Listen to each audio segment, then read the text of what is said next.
amigos e irmãos inscritos do canal Segredos Subliminares.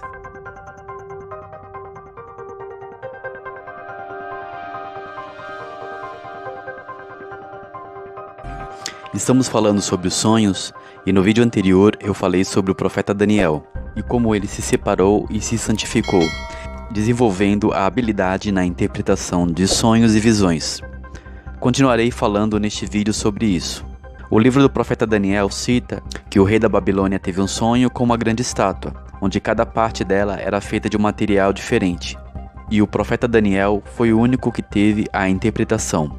A interpretação do sonho dizia a respeito de diversos reinos da terra, onde o último deles será o mais frágil de todos, e exatamente os pés da estátua.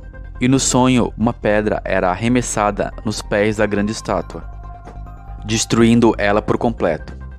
Essa pedra simboliza o Messias e o seu reino, que destruirá todos os reinos humanos para criar um reino que jamais será abalado, pois este sonho de revelação era para aquela época e também para os últimos dias. Veja que esse texto fala que como os dedos dos pés da estátua eram parte de ferro e parte de barro, assim por uma parte o reino será forte e por outra será muito frágil. E quanto ao ferro misturado com barro, tentarão misturar semente humana ao barro, mas isso não criará liga, assim como o ferro não se mistura com barro. Mas durante esses dias, Deus levantará um reino que jamais será destruído, e consumirá todos esses reinos presentes na estátua do sonho de Nabucodonosor. Essa passagem está em Daniel 2, do 42 ao 45. Este sonho era uma revelação para aquela época e também para a nossa. A estátua representa todos os reinos da terra, até o último reino. Estamos ainda no último reino, que é a mistura de ferro com barro. E o homem, no momento, está tentando, através da engenharia, misturar a semente humana ao ferro, através da tecnologia robótica. Pois o homem, que é carne, é feito do barro. E futuramente eles criarão a imagem da besta, que é um sistema de inteligência artificial que irá controlar toda a humanidade. Este, portanto, é o último reino e também o reino do Messias, um reino que nunca será abalado, mas nem todos fazem parte dele, somente aqueles que estão entrando no concerto da nova aliança e aceitando Jesus Cristo como seu Salvador. O reino de Nabucodonosor era apenas uma metáfora para a Babilônia a Grande, a nova ordem mundial que estamos conhecendo agora. Este reino humano de engenharia robótica será destruído como por um meteoro, pela grande rocha chamada Jesus Cristo. Então veja que o profeta Daniel recebeu uma revelação tão profunda que se estende até os últimos dias, pois a palavra de Deus ela sempre se renova e ela vale para todas as gerações.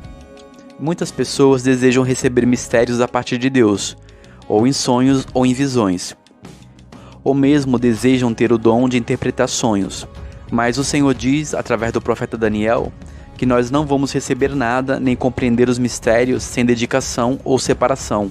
Sem busca e sem santidade, ninguém consegue ver Deus, ou mesmo conhecer os seus mistérios. Na revelação de Apocalipse, o apóstolo João viu o Messias, e na sua visão ele diz que os seus pés eram como latão reluzente, como refinados em uma grande fornalha. O fogo ele é purificador, significa purificação e santidade. Significa a santidade daqueles que andam com Deus e caminham na verdade e na luz. Os profetas Enoque e Elias foram também levados por carruagem de fogo. E há também a citação de que o Messias tem olhos como chamas de fogo. E o fogo fala da sua capacidade de penetrar e da sua capacidade de ver o presente, passado e o futuro. O dom de interpretação de sonhos e visões exige o entendimento sobre simbologias e metáforas espirituais, mas para receber este dom exige a busca e a separação. Devemos, portanto, buscar o conhecimento escondido por trás da palavra do Messias, pois ele é a própria palavra que se materializou e se fez carne e habitou no meio de nós. O Messias está a caminhar no meio das 7 igrejas. Ele anda no meio dos 7 castiçais de ouro. Ele está agora no meio do trono de Deus, onde a onisciência de Deus é representada por 7 espíritos, 7 anjos que fazem parte do complexo mistério acerca de Deus. As 7 igrejas é muito mais do que o que você pensa. Elas não são apenas as 7 igrejas que existiram na Ásia. O 7 é a síntese da perfeição de Deus e dos 7 espíritos que estão diante do seu trono. Perceba então que os mistérios se ocultam por trás das simbologias. Símbolos como estrelas, pedras preciosas, água, fogo, luz e números. E precisamos ter o entendimento dessas simbologias para que nós venhamos aprender como interpretar os sonhos. As 7 igrejas, na verdade, somos nós. É uma mensagem pessoal para cada um de nós. Em qual dessas 7 igrejas você se insere?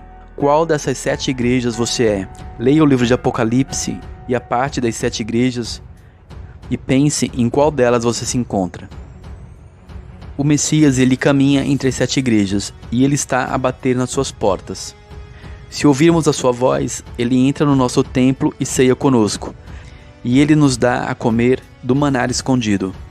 Quando comemos algo, isso se torna parte de nós mesmos. Por isso que comer é também um ato espiritual. Daniel se recusou a comer e beber das iguarias do reino da Babilônia, e essa separação que ele realizou o elevou a um nível de santidade que abriram completamente as portas da sua percepção espiritual. Deus revelou a ele segredos que se estendem até os últimos dias. Ainda que o sonho foi de Nabucodonosor, somente Daniel foi capaz de interpretá-lo. Isso significa que Deus fala com qualquer pessoa, mesmo com o ímpio. O problema é que muitas vezes o ímpio não tem capacidade nem intimidade com Deus para interpretar os seus mistérios. E como é possível ver algo que ainda vai acontecer? Estaria tudo escrito? Este é um grande mistério, mas a própria palavra revela que nós fomos chamados antes da fundação do mundo. Certamente há coisas que podemos mudar, pois Deus, sendo onisciente, nos mostra, e através das chaves da oração, mudamos muita circunstância. De modo que quem vive no mundo natural não entende as coisas do Espírito. Os sonhos de premonição existem. Eu já vi muitas coisas que iam acontecer muito antes. Poucas vezes eu vi coisas negativas, mas quando eu vi, eu orei e cancelei. Pessoas sem conhecimento não entendem que nós somos cooperadores de Deus. Cooperar é uma palavra que significa trabalhar junto na mesma operação. O Messias disse: "O meu Pai trabalha até agora e eu trabalho também." Algumas pessoas sem conhecimento diriam: "Para que Deus me mostraria algo que vai acontecer para que eu possa orar e impedir o mal? Se Ele mesmo pode fazer isso, sem me avisar."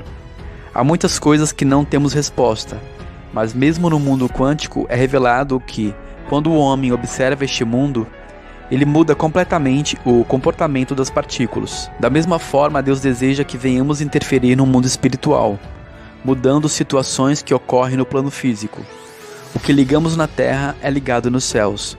Por isso que as chaves do reino é algo poderosíssimo, e elas são usadas juntamente com a visão, revelação e com os sonhos. Se não fosse assim, não teria lógica nenhuma de Deus dizer que vai derramar o seu Espírito sobre toda a carne, como Ele nos fala através do profeta Joel. Portanto, comece a se interessar pela leitura dos profetas, pois aprendemos muito com eles. Isaías, Ezequiel, Daniel, Joel, João do Apocalipse e outros. Medite sobre o significado das simbologias usadas por estes profetas, mesmo as visões, pois assim como os sonhos, as visões são repletas de figuras de linguagens e simbologias que precisam ser entendidas. Os sonhos e suas interpretações é um dom de Deus, e quanto mais buscamos ao Senhor e nos separamos, mais recebemos dele, como acontecia com os profetas antigos. Bom, eu continuarei falando deste assunto no próximo vídeo. Um grande shalom a todos, um forte abraço e até mais.